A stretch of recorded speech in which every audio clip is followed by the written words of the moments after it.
Avez-vous l'impression parfois que les courants de la vie vous amènent vers le large, là où vous ne voulez pas aller, et vous vous retrouvez en train de vous débattre pour revenir vers la rive? Bonjour à vous, mon nom est Denis Morissette et je vous souhaite la bienvenue à ce segment des solutions pour la vie. Au travers de différentes capsules, j'essaie d'aborder des sujets différents, j'essaie d'aborder des sujets pertinents en ce qui regarde la vie, la foi, les aspirations et les relations. Si vous voulez en savoir davantage sur mon propre parcours, n'hésitez pas à visiter mon site web www.denismorissette.com. Dans l'onglet à propos, vous allez connaître plus ou moins une partie de ma vie. La mer, vous savez, est une puissante métaphore de la vie. Elle est parfois calme et sereine, souvent agitée, parfois déchaînée. Une chose certaine, elle est changeante. Comme la vie, il y a des jours où tout est si simple, si facile, et puis le lendemain, souvent sans explication, tout bascule et tout nous perturbe. À cela, vous et moi, nous devons nous y adapter, car nous n'avons pas de pouvoir et nous ne pouvons rien y changer. Mais ce n'est pas à cela que je veux faire allusion aujourd'hui dans cette capsule. Je m'adresse davantage à tous ceux qui ont l'impression d'être perdus en mer. Encore une fois, je suis toujours dans cette métaphore. Vous éprouvez cette sensation de perte de contrôle, comme si vous luttiez contre un courant contraire et plus fort que vous et qui vous tire littéralement vers le large. Vous vous retrouvez à vivre, dire ce que vous ne voulez pas vivre et à faire ce que vous ne voulez pas faire. Vous savez, j'aime la mer, je l'aime quand elle est calme, j'aime voir sa force lorsqu'elle se déchaîne. J'ai eu très souvent le grand bonheur d'aller sur la côte est américaine, ce qu'on appelle les États de la Nouvelle-Angleterre, et j'aime même dans toutes les saisons, j'aime beaucoup la mer. J'ai aussi le bonheur de loger assez souvent, quand je suis en déplacement en France, de loger à Nice, chez un couple sympathique. Le vieillard m'a traversé 2 fois l'océan en voilier vers l'Amérique et les Antilles. La dernière fois que je suis venu chez eux, il m'a raconté ses périples comme un vieil aventurier. Il avait 90 ans à l'époque et vous pouvez imaginer qu'il en a vu des tempêtes. Ils ont un bel appartement face à la mer, quai des Américains, pour ceux qui connaissent.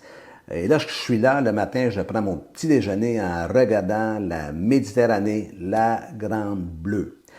Souvent, les vagues sont fortes, et souvent les vents sont forts et les vagues se déferlent sur la plage. Au loin, elles se brisent parfois sur les rochers.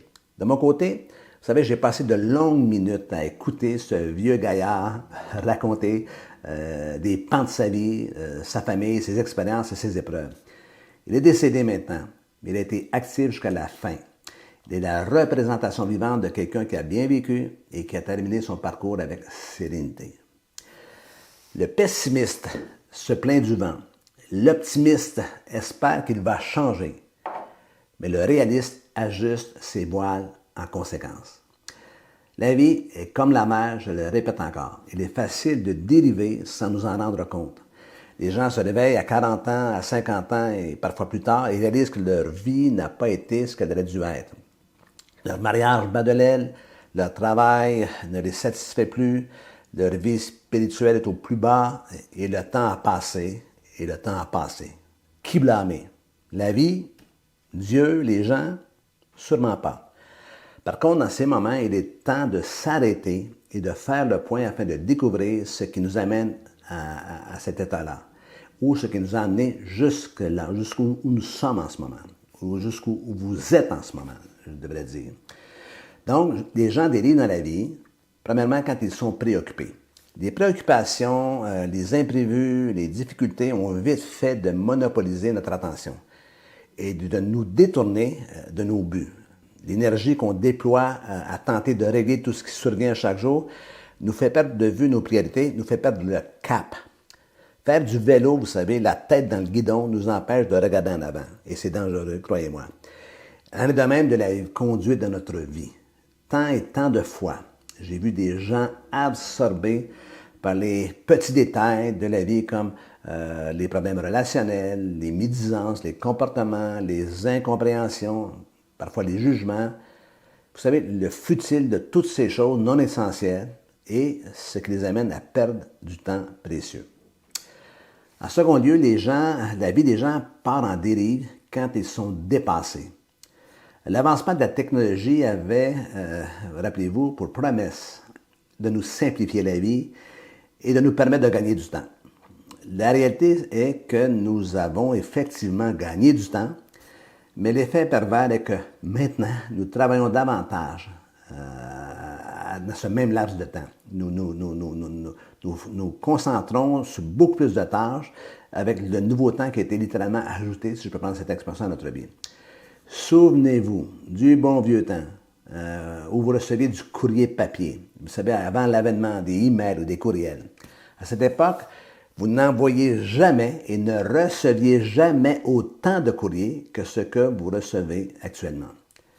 Beaucoup donc se retrouvent comme des bêtes de somme, attachées à une meule et poussant et tirant, tournant en rond constamment jusqu'à l'épuisement. Troisièmement, la vie des gens part à la dérive quand ils sont découragés. La suite logique, évidemment, de l'épuisement, c'est le découragement.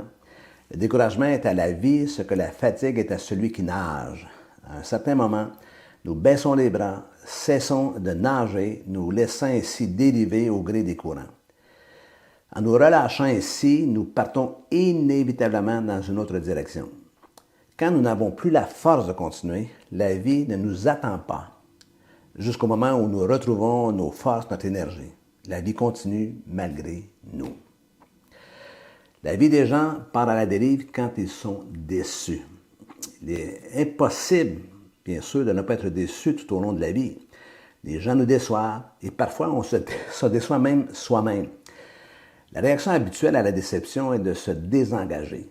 On ne veut plus faire d'efforts, on ne veut plus prendre de risques. Pourquoi? Bien simplement parce que nous ne voulons plus être déçus à nouveau. Si vous prenez conscience que votre vie est détournée de son cours, il vous faut réagir. Il s'agit de votre vie et de ce que Dieu vous a donné de plus précieux.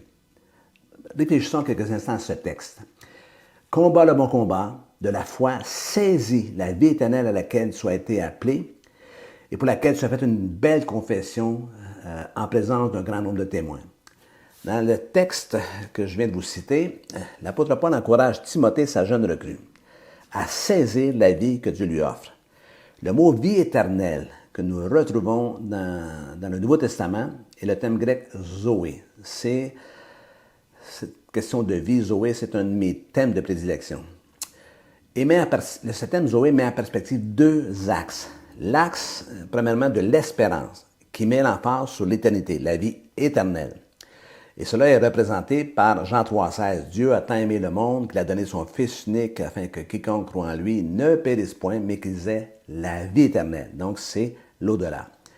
Mais on oublie souvent qu'il y a un second axe à cette vie-là, qui est l'axe de ce que j'appelle l'expérience, et qui met l'emphase sur la vie actuelle, qui est décrite dans l'Évangile de Jean, dans ce chapitre 10 au verset 10. « Je suis venu afin que mes brebis aient la vie et la vie en abondance. » Or, le mot « vie en abondance » dans ce contexte, c'est toujours le même terme, c'est le terme grec « zoé ». Le problème de beaucoup de croyants est qu'ils attendent la vie éternelle. Un jour, je serai avec Dieu pour l'éternité, et passent à côté de la vie actuelle. Dieu est avec moi chaque jour de ma vie. Voilà pourquoi Paul insiste sur le fait que non seulement Timothée doit ne pas se tromper de combat et combattre le bon combat, mais l'encourage à saisir pleinement la vie que Dieu a pour lui. Et moi, je dis souvent, la vie n'est pas quelque chose que l'on subit, mais que l'on saisit. Alors, ne vous laissez pas aller à la dérive. Ne permettez pas à la vie de vous amener à un endroit où vous ne voulez pas aller.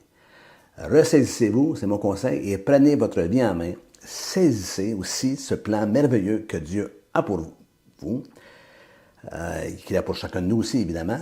Vous ne le voyez peut-être pas, ne le réalisez peut-être pas pleinement, mais priez et demandez-lui de vous y conduire en toute confiance et en toute sécurité. C'est son désir et c'est sa volonté.